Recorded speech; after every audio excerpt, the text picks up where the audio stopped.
शक्कर होनी है जी, और इस तरह रोटियां पकाई तो जिस तरह चूरी कुटने होने हैं जी, इस तरह चूरी कुटनी, चूरी थोड़ी होनी लेकिन ज़्यादा होनी जी।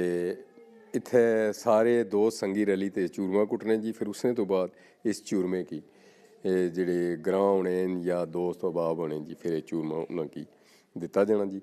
ये दवाइया महफल हूँ बहुत कम हो गई हूँ, तो ज़्यादातर चावल जड़ा उन्होंने पर इनसार करने हैं जी। तो अच्छो हूँ ये महफल तुसें दसने हैं।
ऊंचा पढ़ो